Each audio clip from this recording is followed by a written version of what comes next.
The demographics of cancer are changing. Breast cancer, younger. Colorectal cancer, younger. Pancreatic cancer, younger. Are you seeing the demographics of osteoporosis accelerate, shift, or just continue on that trajectory because we've been blinded by just following the DEXA score? First of all, the vast majority of people out there don't even know they have osteoporosis. We've known since the 1990s that a bone density test predicts less than half of people with osteoporosis will fracture. And in fact, in 2008, a study was published that showed that for a woman with osteoporosis, a bone density test predicts only 44% of them who will fracture and only 21% of men. Welcome to Prescribed by Dr. Nathan Goodyear, where integrative oncology meets holistic healing. This podcast is your home for the latest in innovation, exploration, and elevation in all areas of integrative oncology, medicine, health, wellness, and beyond. Join me and a host of other innovators as we go from practicing to prescribing.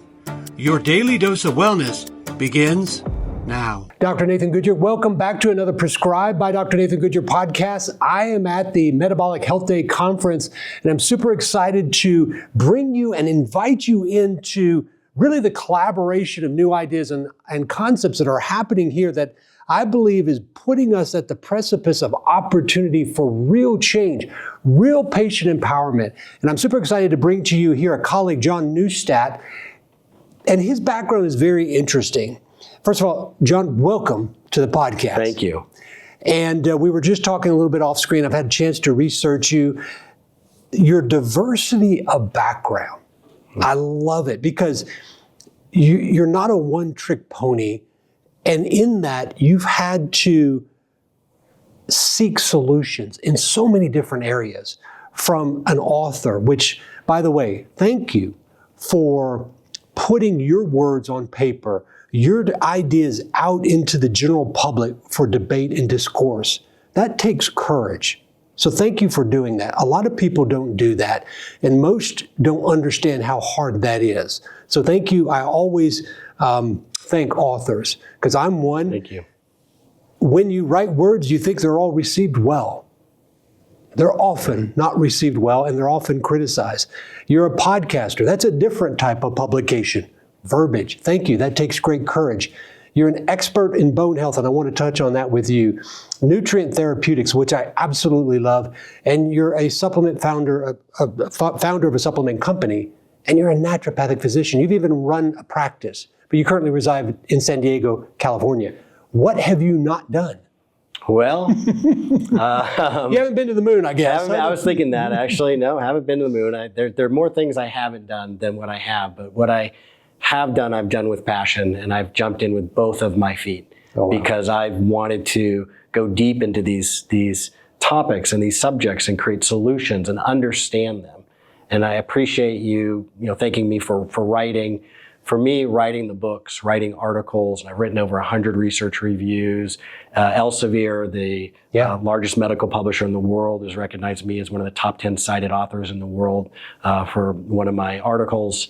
And because the writing process for me is a way for me to distill all of this knowledge that is out there into a way that it can be communicated. If I can communicate it simply in writing, that means for me, I really do understand it. So it's a form of discovery for me as well.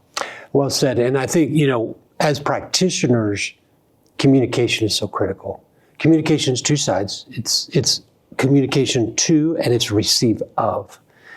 And as you said, there's so much mass of information. The ability to put that into concise thoughts takes great skill. And I did not know that about your work at Elsevier, but I encourage you, we're going to put that link there so you can go find that, because I'm going to go find it right after this podcast. Because your background, that diversity, has allowed you to, I think, provide unique answers to unique problems. And bone health is one of those. How did you get into that arena and maybe traverse your experience through all of these different hats that you've worn, and how that's brought you to where you are now? So this started about almost 20 years ago now. I was just starting out in clinical practice at a private practice in Montana. and patients were coming in for various conditions. It was general practice, so we'd see a lot of different things. But I was starting to get patients with osteoporosis. And like most doctors starting out, I was doing just what I was taught. I was focusing on their bone density.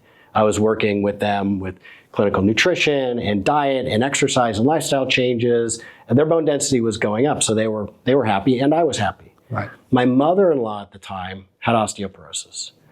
She was working with her medical doctor who had her on Fosamax, and I was giving her some recommendations for nutrition and diet. Her bone density went up. So she was happy, her physician was happy, I was happy. We thought she was protected. And then she tripped on a throw rug in her carpet and broke her hip.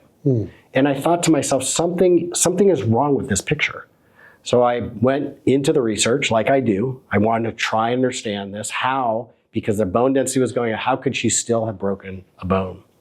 And what I discovered shocked me, that we've known since the 1990s that a bone density test predicts less than half of people with osteoporosis will fracture. And in fact, in 2008, a study was published that showed that for a woman with osteoporosis, a bone density test predicts only 44% of them who will fracture and only 21% of men.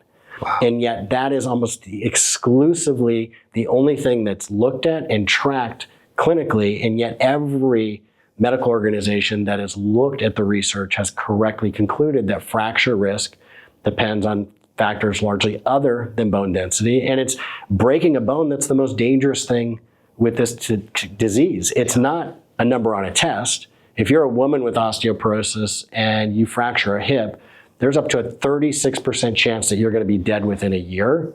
Every 30 seconds, somewhere, someone in the world is breaking a bone because of osteoporosis, and it's second only to cardiovascular disease as a global health problem. And finally, just to drive this home, that osteoporosis fractures, the risk for an osteoporosis fracture for a woman is equal to her combined risk of breast, uterine, and ovarian cancer. Wow, and you put that, John, in the context of mortality, which it's very real. I had an uncle that fell out of bed, broke his hip, never left the hospital. And that is a repetitive story you'll hear that we want no part of, but in many ways it's preventable. Yes. When we are looking at breast cancer, when we're looking at colorectal cancer, of course, I'm in that cancer arena, as we said off script, off camera. I tell friends and family, be careful if you ask me to interpret your labs or images, because I look at everything through that prism. The demographics of cancer are changing. Breast cancer, younger. Colorectal cancer, younger. Pancreatic cancer, younger. Are you seeing the demographics of osteoporosis accelerate, shift, or just continue on that trajectory because we've been blinded by just following a DEXA scan? First of all, the vast majority of people out there don't even know they have osteoporosis because it's not being tested for. It's not being screened. In fact, about 95% of Medicare-eligible patients who are eligible for a bone density test aren't getting tested.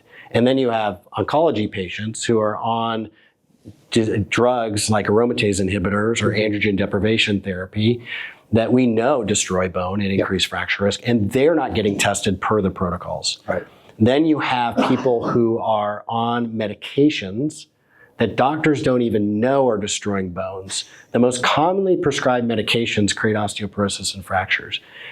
Antidepressants. About 25% of women 65 and older on an antidepressant. The most common antidepressant category are the selective serotonin reuptake inhibitors. Yeah. There are serotonin receptors on bone. Yeah. And the serotonin medications, Prozac, Lexapro, they are so powerful at destroying bones that for every 19 women taking one of those medications, we now expect one of them to break a bone within 1 to 5 years. Goodness gracious. Proton pump inhibitors. Yeah. Powerfully destroy bones, increase hip fracture risk. And one of the challenges is most doctors aren't even aware that they're prescribing these drugs, and there's a long list of them, many others, that destroy bone. And so they're causing this disease, and then when they go to treat it, what the problem is they're treating them with drugs that have never been shown to be effective at treating osteoporosis caused by these other causes like proton pump inhibitors. I'll give you an example. Typically in medicine, as you know, you will have a medication that's FDA approved. Correct. Postmenopausal osteoporosis, you have lots of medications approved for that. Fosamax, for example. Well, you have a patient come into you and they've got osteoporosis created by some other cause. And there's not an FDA approved medication for that. So they just assume, well, if it's approved for women, postmenopausal women with osteoporosis, I'm going to give it to these other patients as well. So they started to do that with proton pump inhibitors. And then people thought, well, let's study this. Let's see, is it really helping reduce fractures? And what they discovered is that when Fosamax or an oral bisphosphonate was given with a proton pump inhibitor, it increased their risk of fractures beyond just taking the drug by itself. Wow. So it was making it worse. It was significantly aggravating it. We have a problem in medicine where doctors don't think. We're taught how to think. We're taught what to think, but we're not taught how to think. We're taught to have a conformity of thought, but not critical thought. And your clear experience, and I've always told my kids this, John, there's no bad question. Right. The only bad one is the one you don't ask. And you seem to have basically taken that and then some, where you go down rabbit holes and then you find all the evidence and then you conform that and modulate that into discernible, digestible material for the general public, for science, etc. And hats off to you, because that is another arena of attack. Thank you. Where you're challenging the status quo. You're challenging the way people think. How do we change that? I mean, I have my ideas, but I'd love to hear your thought. How do we change doctors that aren't thinking, that are doing just that? Does it go back to the education? Is it something in continuing medical education? Where do you think that breakdown is, or is it in all places? That's a great question. I think there are a lot of aspects of medicine, how it's practiced, the infrastructure that supports medical practices, that all work together to keep it stuck where it is. Right. So there's medical education, where most medical doctors get less than 20 hours of nutritional training. Right. So they're not even educated in the basics of the questions to ask, the pharmacokinetics of nutrition, of nutrients. I mean, there's a whole study. I like this guy. He mentioned pharmacokinetics. I love pharmacokinetics. Yep. Pharmacodynamics. I love these words. Please. They're Sorry to fantastic, interrupt right? you. Yeah, I love Right? them. I hated them in medical school. I hated them. It's like, why do I need this? I'm a doctor, not a pharmacist. But now I know. But then there's also conformity with standard of care. So if a doctor is not practicing within the standard of care as defined in their community, then they could be at risk of being taken up in front of their medical board. And then if they're taking insurance, their reimbursement is based on what the insurance company and a bureaucrat in the insurance company deems to be acceptable, not what is best for the patient. So that direct doctor-patient interaction and having the doctor make the best choices for the patient, there is a bureaucrat sometimes between them and the patient influencing their decision, because they're not going to get reimbursed for a treatment that, for example, if I think nebulized glutathione is going to be the best therapy for you, but the list of accepted therapeutics from the insurance company, that's not on it, they're not going to reimburse for that. They're not going to pay for that, right? So that could influence my decision. And so that I had a mentor of mine many years ago. In my last year of school, I was preceptoring with him, a brilliant doctor, a medical doctor by the name of Tom Dorman. And he said, it's going to take you longer to create a cash practice. And I know that's not right for everybody, right. But that is the purest model, because there is no bureaucrat standing behind you and the patient. Your decision for the patient is just purely between you and the patient. And so what I've tried to do with my work is understanding that it's a systemic problem. It also gets into the legal system. It gets into what is FDA approved, the language we can use, those sorts of things. Is in my book that I wrote, Fracture Proof Your Bones, is I provide hold that up so they can see in this that. book. I provide lists of questions in the chapters for patients to ask their doctors, so they can make sure that they're getting the best possible recommendations. And the doctors, frankly, don't know enough about this disease to ask the right questions themselves. Most of them just think bone density is what they need to focus on. And if you ask the wrong questions, you're going to get the wrong answers. And I have people coming to me all the time with their bone density test, and they're so stressed, they're anxious, they're scared. Their doctors put the fear of God into them that they're going to break a bone and die if they don't immediately start the medication like Fosamax. And first of all, what I do is I have them take a deep breath. And I say, take a deep breath. And then I explain to them, like I did before, the value and the limitations of the bone density test. And then a bone density test is only one piece of a much larger puzzle. So let's focus on the entire puzzle to build stronger bones, improve your bone density, but most importantly, reduce your fracture risk. Well, again, through that prism of cancer, bones have a big connection with what I deal with on a day-to-day basis, which is bone metastasis. We currently have a phase 2 ongoing clinical trial with prostate cancer for intratumoral ablation, intratumoral immunotherapy in the United States. And we just updated the 1-year data where in metastatic castrate-resistant bone metastasis, where conventional medicine has nothing to offer, we achieved 53% 1 year, no evidence of disease. So 1 year of it. Yeah, we're super excited about it. And we're actually kind of go, God, the results are almost too good. But you know, when you talk about the bisphosphonates and osteoporosis, I think about osteoclast, osteoblast, and how cancer produces, you know, parathyroid hormone-like substances, interleukin-6, allows it to sneak in there, grow, break the bone. And so I think about that from a perspective, because similar to a patient with osteoporosis, when they break or fracture a hip, they may never leave the hospital. That's very similar to patients with cancer that is spread to the bone. And basically off camera, you were talking about some exciting things coming from, I believe, some of your work in vitamin K that is really moving, fast tracking towards intervention in bone metastasis. I'd love for our listeners to hear about that. Well, one of the amazing things with nutrition and nutrients is that one nutrient is used for many different things in the body. Unlike the pharmaceutical approach where you are taking over the body's biochemistry. With nutritional approaches, we are pushing the biochemistry, pushing the physiology in the direction of health to help repair and restore and regenerate. And so when you look at certain nutrients, like vitamin K has many roles in the body. There are different forms of vitamin K. A lot of people don't realize that. They think vitamin K or even vitamin K2 is just one form of nutrient. Vitamin K2 is a category of nutrients, and there are different types of vitamin K2. MK4 and MK7 are the two types that people will find commercially in dietary supplements and what most of the research is on. A lot of the dietary supplements out there, for example, have MK7 in them because it's very cheap.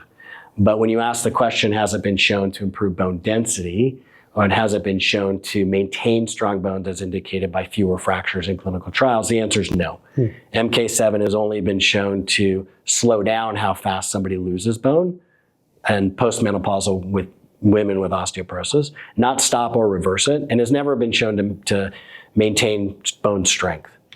MK4, in contrast, has over 25 clinical trials. It's been approved by the Ministry of Health in Japan for bone health since the 1990s. And repeatedly, not just in postmenopausal women with osteoporosis, but in men, a case report with a girl with anorexia nervosa, in medication-induced osteoporosis, like people on prednisone, on leuprolide therapy. It's been shown to stop and reverse the bone loss.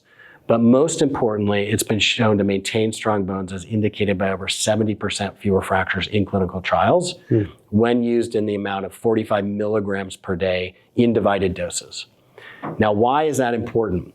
That 45 milligram a day dose has also been shown to have very powerful effects in people with cancer, both in vitro cancer studies, but also up to phase 2 clinical trials, up to 135 milligrams per day of MK4. It's been tested in people with acute myeloid leukemia, myelodysplastic syndrome, hepatocellular carcinoma, and there's a case report of acute promyelocytic leukemia.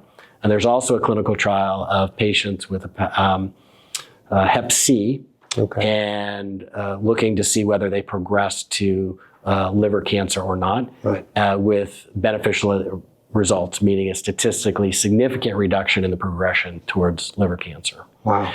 And what we know is that it is a nutrient that is essentially non-toxic, especially in those doses, meaning for like leukemias or AML, MDS, it'll kill blast cells without harming healthy cells. And it has been shown to improve platelets with the average time to response being 6 weeks. Now, I've submitted all this data to the FDA years ago. This is all in the public realm. It's all published, third-party, clinical trials and basic research out there. And they agreed with the analysis, and they granted orphan drug designation to me and one of my companies for the potential treatment of AML, MDS, hepatocellular carcinoma, and acute promyelocytic leukemia with MK4. Now, it's not a drug. Right. It's not approved by the FDA to prevent, treat, diagnose any disease. Right. But even their scientists agreed that the research is compelling. Wow. You are a questioner. You have that curiosity of mind, but what it's doing is it's fueling innovation and advancements for patients. Because I did not know this, but let me tell you what, I'm going to go down that rabbit hole because I love to do that. So I can't wait to do that. But we're here at this Metabolic Health Day conference where there's a lot of different people here. Yeah. There's a lot of new ideas, concepts. What do you think we're going to come out of this conference with? That precipice for collapse, that may be a little dramatic, but I don't think so. But a precipice for opportunity. Yeah. And what do you think we can come out of here with this, you and I collaborating together and others? How can we change medicine for the good, for patients?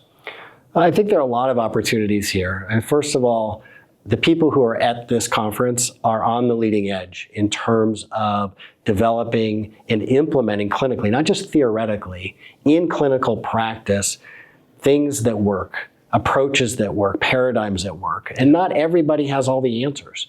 I surely don't.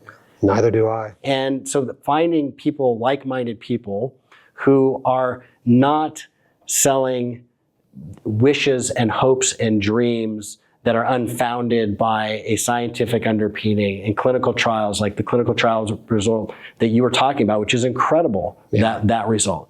People who are critical thinkers and approach the science of medicine just as powerfully and with as much passion as they approach the art of medicine, because it's both. And when you combine those two and you get these people in a room, the energy, the synergy, the ability to learn new things, collaborate, expand our knowledge and ideas, and develop a network of other professionals to refer to reference, to call or email and say, hey, I've got this problem. It benefits everybody. Yeah. Well, I agree with you. Let me tell you what, I reviewed your CV and I reviewed your history, and I was like, this is very interesting. You are so more interesting than what was on paper. And I want to bring you back on because I want to dive more into, in the future, that concept of MK4 and myelodysplastic syndrome, hepatocellular carcinoma, because believe it or not, we are going to be hopefully announcing a new phase 1 study in hepatocellular carcinoma in a Middle East country. Amazing. And I would be very interested to talk to you about that MK4. And I always love scientists that critically think.